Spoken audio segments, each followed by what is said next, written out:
जिसके घर में बाप का साया नहीं है वो परिवार ही अधूरा है। और मैंने पापा कभी कहा ही नहीं है। बहुत कम समय नहीं होता है 3 महीने एक्टिंग के लिए। नेगेटिविटी ना देख के इंसान में प्यार देखिए और प्यार ही सब कुछ। शादी के बारे में क्या सोचा है, कब करना है? वैसे आपको देख के लग रहा है कि आपके अंदर है पेशेंस। हेलो फ्रेंड्स, आज हम मिलते हैं मैम लक्ष्मी गुप्ता से। Hello ma'am. हेलो हेलो, कैसे हैं? बहुत अच्छी हूँ मैम, आप एक टीवी एक्टर हैं। साथ निभाना, साथिया से लेकर ध्रुव तारा तक के आपने टीवी सीरियल्स किए हैं जी। इसके बारे में कुछ बताएंगे? तो सबसे पहले तो मैं ये कहूँगी कि आप बीच से आखिरी तक पहुँचे हैं। तो मेरा इससे काफ़ी पहले जो शो आया है वो है गुड्डन तुमसे ना हो पाएगा, और वो काफ़ी फेमस शो है मेरा, और उससे मुझे काफ़ी फेम मिला है। और रही बात, आप ध्रुव तारा की बात कर रहे हैं, तो ध्रुव तारा अभी मेरा अभी मैंने जो शो किया है, जो ख़त्म हुआ है, वो ध्रुव तारा था।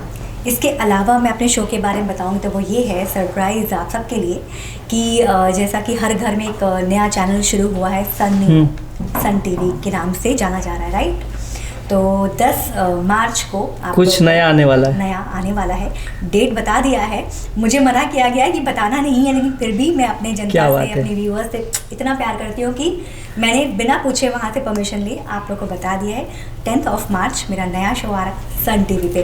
टाइम मेंशन कर दूँगी हर जगह। एक सफल आर्टिस्ट के रूप में आपको देखा जाता है, तो उसकी जर्नी कैसी रही आपकी? तो मैं ये कहूँगी कि सबसे पहले आर्टिस्ट और हर इंसान के अंदर पेशेंस बहुत ज़रूरी है।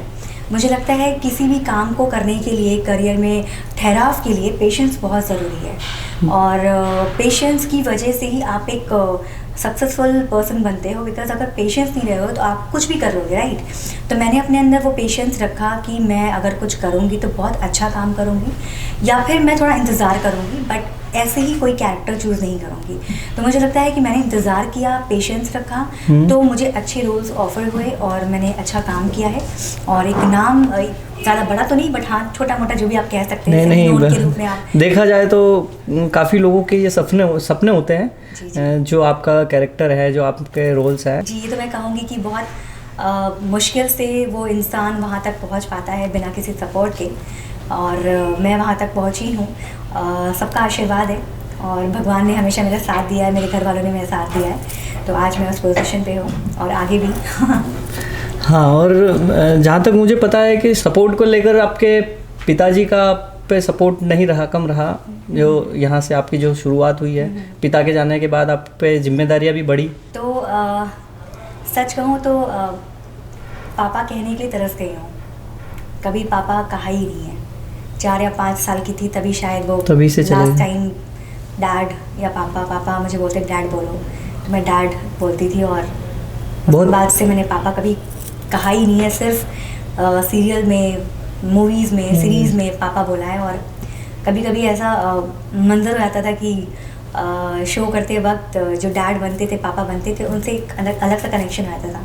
तो एक होता है ना कि कमी नहीं है तो कमी से थोड़ा प्यार मिल जाए। हाँ। तो किसी भी व्यक्ति के जीवन में पापा की कमी बहुत बड़ी कमी होती है। बहुत बड़ी होती है, बहुत बड़ी। मतलब मुझे लगता है कि वो पूरा परिवार ही अधूरा है। हाँ। जिसके घर में बाप का साया नहीं है वो परिवार ही अधूरा है। और मैंने तो बहुत छोटी सी उम्र में उनको खो दिया। तो मैं तो ये कहूँगी कि मुझे तो पता ही नहीं कि कैसे लाइफ आगे कटेगी या फिर कैसे जिया जाएगा। मुझे तो कुछ आइडिया नहीं थी, मैं बहुत छोटी थी। 4-5 साल कुछ उम्र नहीं होती है देखा जाए तो। बहुत सही है। तो सारा श्रेय मेरी माँ को जाता है। उन्होंने मुझे संभाला, पढ़ाया, लिखाया, जितना भी उनसे हो सकता था वो चीज़ किया। कभी उन्होंने दूसरी शादी के लिए नहीं सोचा। होता है ना कि होता है नॉर्मली बहुत से जगह होता है। उन्होंने अपने बच्चों के बारे में सोचा कि अगर मैं चली जाऊंगी तो मेरे बच्चे, वो खुद अपने डिसीजन से यहाँ तक आपको लेकर आए हैं। सेल्फ मेड वाली बात है। और मतलब बिना फादर के अपनी लाइफ को आगे बढ़ाया है। और मुझे लगता है कि मेरी माँ ने और मेरे भाई ने वो पापा का जो रोल अदा किया थी वो पूरी करी है। और हमेशा मतलब पापा का प्यार, देखिए वो जो हमेशा कमी रहेगा ही रहेगा। वो तो रहेगा, उसका पूरा कोई नहीं कर पाएगा। बेटी का जो कनेक्शन होता है वो एक अलग ही होता है। कभी आप भी पापा बनेंगे तो आपको एक फील तो आएगा कि बाप और बेटी का अलग ही कनेक्शन होता है। तो ऐसा हर घर में होता है। तो ये कनेक्शन मैं हमेशा मिस करूँगी और हमेशा करती रहूँगी। बिना पिताजी के का ये सफ़र कितना मुश्किल रहा जो अभी तक का है? देखिए मतलब कहते हैं जब बेटी के सर पे बाप का हाथ होता है, पिता का हाथ होता है, तो वो लड़ के झगड़ के हर चीज़ कर लेती है। बिना डरे, जहाँ पर वो हाथ नहीं था। और एक डर भी था क्योंकि लड़की हूँ, छोटे शहर से बाहर निकली हूँ, पर निकलना ज़रूरी भी था। घर की जिम्मेदारियाँ भी थी, घर को संभालना भी था, माँ थी, भाई है, सब लोग हैं। हाँ, सबको देख के चलना है, लेकर चलना है। बहुत सारी प्रॉब्लम्स हुई। मेरी पढ़ाई में थोड़ा ऊंच नीच हुआ, बिकॉज नहीं इतना ध्यान दे पाती थी, जॉब करती थी, टीचरिंग की, मैंने टीचर का जॉब अच्छा, टीचिंग भी किया है? टीचिंग मैं करती थी, फिर बैंक की जॉब करी मैंने। ऐसे मैंने स्टेप बाय स्टेप अपनी चीज़ों को किया और वहाँ से कुछ अर्न करके फिर मैं अपने इस माया नगरी में आई और बॉम्बे जैसे शहर को मैंने एक्सेप्ट किया और बॉम्बे शहर ने मुझे एक्सेप्ट किया। सफ़र तो मुश्किल है, बट लकीली मैं अपने भाई को और अपनी मम्मी को थैंक्स बोलना चाहती हूँ कि हमेशा उन्होंने मेरे साथ दिया है और आंख बंद करके विश्वास करती है मुझ पर। आंख बंद करके मतलब एक अपनी लड़की को, अपनी बेटी को अपने शहर, छोटे शहर से बहुत दूर भेजना और उस पर विश्वास बनाए रखना और उस विश्वास की वजह से किसी और से झगड़ लेना कि नहीं ऐसा नहीं हो सकता, बहुत बड़ी बात है। बहुत बड़ी बात है। तो वही एक प्योरिटी देख करके कभी इंसान गलत करने की सोचता ही हिम्मत आती है खुद में कुछ करने की। हाँ, तो वही हिम्मत मेरी माँ और मेरे भाई ने मुझे दे रखा है। वेल, आपके नेगेटिव कैरेक्टर के बारे में कुछ कहेंगे आप? तो जैसा कि आप मेरी आंखों में देखिए और बताइए आपको क्या दिख रहा है? आपकी आंखें बिल्कुल ब्राउन सी हैं, कटीली आंखें हैं। आंखों से बात करने के लिए होता है, एक्सप्रेशंस होते हैं। तो मुझे बहुत ज़्यादा ही पसंद है नेगेटिव कैरेक्टर। हाँ, मतलब पॉजिटिव भी है, बट पॉजिटिव में मुझे लगता है कि थोड़े आंसू ज़्यादा होते हैं। हाँ, और भावुकता होती है उसमें। भावुकता होती है, बहुत लविंग, बहुत केयरिंग, स्वीट कैरेक्टर। तो वो स्वीटनेस है, बट स्वीटनेस तो हर कोई दिखा पर आंखों को लेकर के डेंजर दिखते हैं तो फिर तो हर कोई दिखा सकता है। हाँ, दिखा सकता है। डेंजर दिखना बड़ी बात है। डेंजर दिखाए तो वो अलग बात है। क्या बात है। अपना जीवन, अपने फैसले, अपना संघर्ष, अपनी सफलता, यहाँ से कुछ अनुभव आपने लिया होगा? हर चीज़ में मैंने सीखा है, हर चीज़ से मैंने सीखा है। और एक्टिंग तो मतलब बात करें तो एक्टिंग मुझे नहीं आती थी।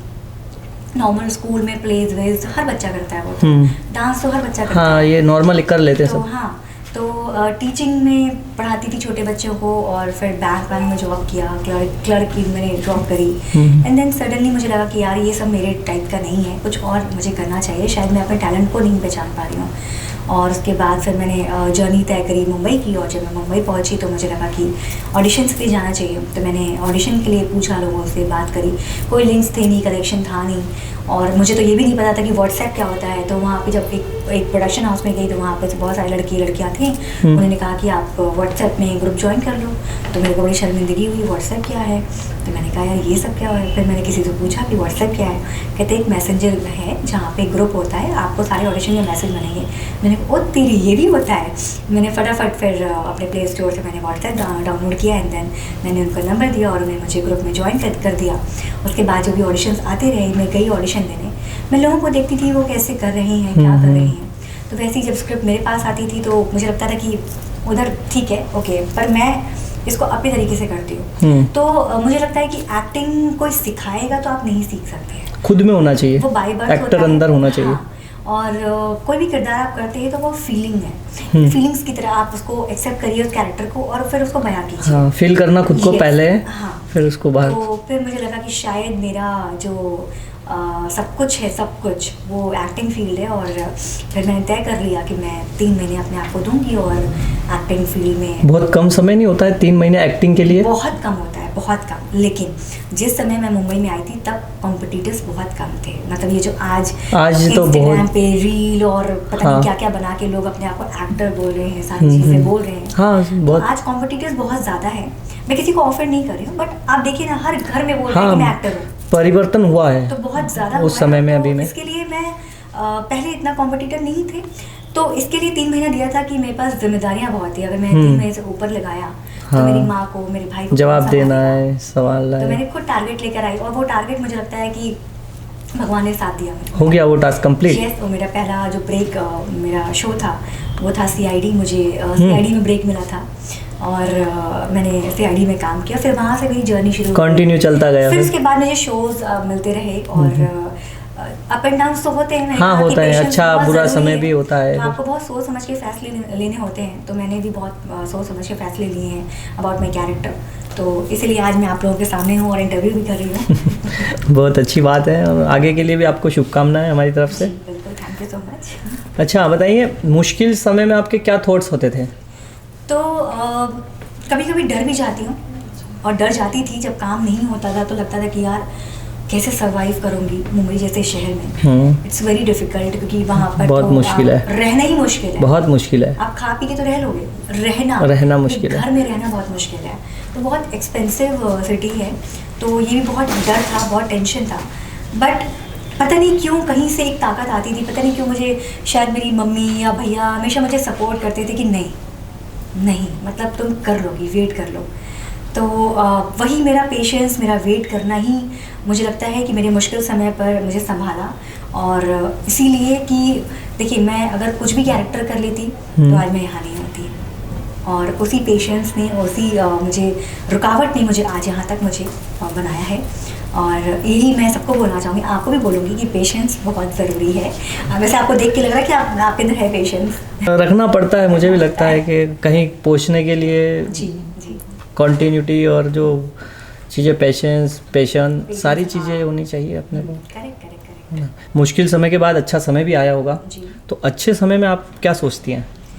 अच्छे समय पे मतलब जैसा कि मेरी माँ ने अपना एंटायर लाइफ अपने बच्चों पे कुर्बान कर दिया, तो मुझे लगता है कि जब मैं कुछ अच्छा करती हूँ, कुछ अच्छा इनकम करती हूँ, तो मैं अपने घर वालों पे बहुत कुछ करती हूँ। तो मैंने कभी अपनी सैलरी अपने पास नहीं रखी, मुझे लगा कि नहीं यार, वो सैलरी मेरे लिए नहीं है, मेरी माँ के लिए है, क्योंकि जब कुछ नहीं था तो उन्होंने मुझे सपोर्ट किया। बराबर। तो मेरी खुशी ही वही है, मेरी खुशी वहीं से शुरू होती है, वहीं पर ही ख़त्म होती है, तो यही है। चलिए, बहुत बढ़िया है। अच्छा, आगे का सफ़र कैसे देखते हैं आप? आगे का सफ़र, मैं तो हमेशा अपने आप को एक्टर देखती हूँ, और एक्टर के अंदर से एक एक्टिंग तो मरती नहीं है, तो मैं हमेशा एक्टिंग करूँगी, और हमेशा मुझे लगता है कि लास्ट मेरा जर्नी भी एक्टिंग पे ही ख़त्म होगा, और शादी वादी हो जाएगी, उसके बाद भी एक्टिंग ही करूँगी। शादी के बारे में क्या सोचा है, कब करना है? शादी का प्लान अभी किया नहीं है, बट हाँ, बाय गॉड ग्रेस मे भी शायद इस साल हो जाए या फिर अगले साल हो जाए। मतलब मैं ऐसे कभी सोच के नहीं, प्लान नहीं करती कि अरे शादी करना है तो तब करना है ना, आओ तो वेलकम, जाओ तो देखेंगे। बहुत बढ़िया। अच्छा, कोई है या फिर अभी देखना है? सस्पेंस है, मतलब सस्पेंस है, अभी नहीं बताएंगे आप? ठीक है। और कुछ कहना चाहेंगे हमारी ऑडियंस को आपकी साइड से? नहीं, बस जैसा आप लोग प्यार देते हैं, मुझे हमेशा प्यार दें, और सपोर्ट करें एक दूसरे को, पेशेंस रखें, और बात करें एक दूसरे से, क्योंकि आजकल लोग बात नहीं करते हैं, और लोग बोलते भी हैं। मैं एक्चुअली से बात कहूँगी कि लोग बोलते हैं कि पहले का ज़माना कुछ और था और आज का ज़माना कुछ और है, पहले लोग रिश्ते निभाते थे, और आज के टाइम पे लोगों के अंदर ईगो आ गया है। बट मुझे लगता है कि ईगो नहीं आया है, अकेलापन आया है। अकेलापन आया है। पहले भी सब कुछ वैसे ही था और आज भी सब कुछ वैसा ही है। आज सब कुछ खुल के मीडिया में आ जाता है, इसीलिए हम लोग को लगता है कि ईगो आ गया है, बट ईगो नहीं है। अगर आप किसी इंसान को तकलीफ दोगे तो वो तो भौंकेगा ही ना, चिल्लाएगा ही ना, आपको प्यार तो नहीं करेगा। करेक्ट है। क्या आपको पहले के लोग, आज से आप पहले के लोग बात करते हैं, पहले के आप किसी को डांटोगे चिल्लाओगे तो वो क्या आपको रिवर्ट नहीं करेगा? करते हैं सभी। करता है। हाँ। तो यही बात वो खुलती नहीं थी, और आज के टाइम पे बात ओपन हो जाती है चीज़ें। तो इसी चक्कर में लोग सोच रहे हैं कि अकेलापन, लोनलीनेस और ये सारी चीज़ें हो गई हैं, बट ऐसा कुछ नहीं है। आप लोगों में नेगेटिविटी ना देख के इंसान में प्यार देखिए, और प्यार ही सब कुछ है। थोड़ा सा इंटरनेट और फ़ोन में बिजी हुआ है इंसान, ऐसा लगता है आपको? मैं खुद भी बिजी हुई हूँ, मैं दूसरों को क्या बोलूँ। अगर कभी ऐसा होता है तो आप लोग, अभी चलो पॉडकास्ट चल रहा है, अभी खाली रहेंगे तो फ़ोन ही चलेगा। हाँ। क्योंकि अभी इस पूरे टीम में हम किसी को जानते नहीं हैं, तो हम लोग सोचते हैं फ़ोन ही है जो टाइम पास कर देगा। राइट। तो इसके लिए हमने फ़ोन को ज़्यादा अपना इम्पोर्टेंट समझ लिया है। बट जहाँ पर मैं ऐसी लड़की हूँ कि जहाँ अगर हम 4 फ्रेंड्स बैठे हैं ना, मेरा फ़ोन नहीं, मेरे को फ़ोन की ज़रूरत नहीं है। नहीं, वो बहुत अच्छी आदत है। मैं जिस जगह हूँ मैं उस जगह को जीती हूँ, और मैं यही चाहती हूँ कि सब लोग यही करें कि जिस जगह पर है उस जगह को जिए। हाँ। फ़ोन तो है ही ना, अपने पास ही रहेगा। हाँ, कहाँ जाएगा? रहेगा। थैंक यू सो मच, आपने अपना टाइम दिया। शुक्रिया। हेलो एवरीवन, मैं हूँ रश्मि गुप्ता और मैं हूँ टॉक विद क्लिक के साथ। इनके साथ मुझे पॉडकास्ट करके बहुत मज़ा आया, और आज जैसे ही ये रिलीज़ होगा और आप लोगों को भी बहुत मज़ा आने वाला है। Thank you.